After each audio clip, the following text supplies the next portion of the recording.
You're watching 1700 and we have Stranger in the studio with us. The clip you just saw was Floating by Setsuma, a really cool Melbourne-based band. Hey guys, how are you going? Hello, Great. yeah, good. How are you?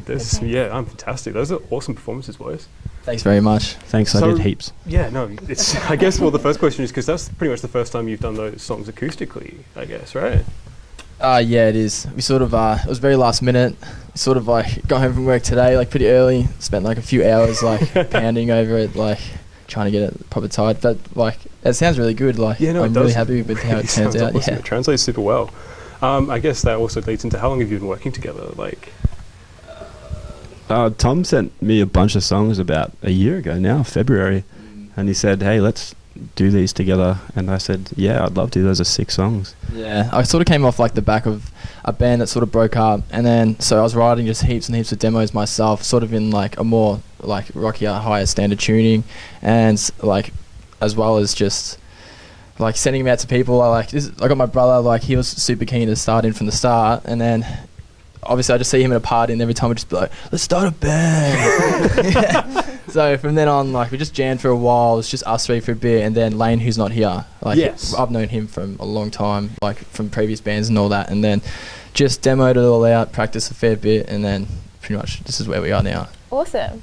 So you guys have an EP, Bones and Ghosts, being released on the 3rd of March. What can you tell us about that?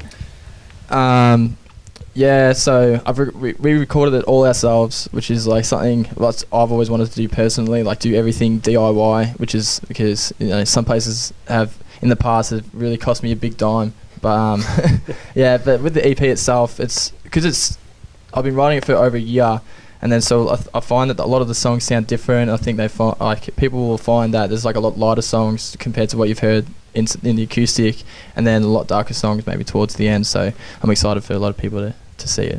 cool. And so you said that whole process took, what, about a year? Yeah.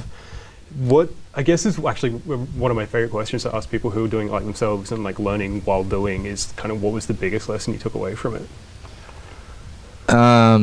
Make sure your mics are turned on before you hit record. Oh yeah. The biggest lesson was just to not be too hard on myself with the whole writing and mixing stage, and like just to sort of like freelance the whole thing.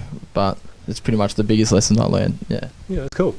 So we were looking at your Facebook page and saw that you have merch available. Have you guys ever worn your own merch? Like, Yes. Is that something that The you first do? day we got it, I'm running out Tom of shirts. was I need wearing something to wear. Tom was wearing it, and everyone said, "Okay, where can we get one?" I was like, "Tom, you can't wear that." I went straight to the pub with the t-shirt on. Comfy shirts? They're awesome. Yeah, that's awesome. that's cool. Buy one. Yeah. Yeah, it's one of those things with musicians that like merch is like one of those necessary evils. It's cool getting on it early. 'Cause, Oh. yeah, You can find it on Big Cartel, which is what we. that's awesome, we boys. merchandise.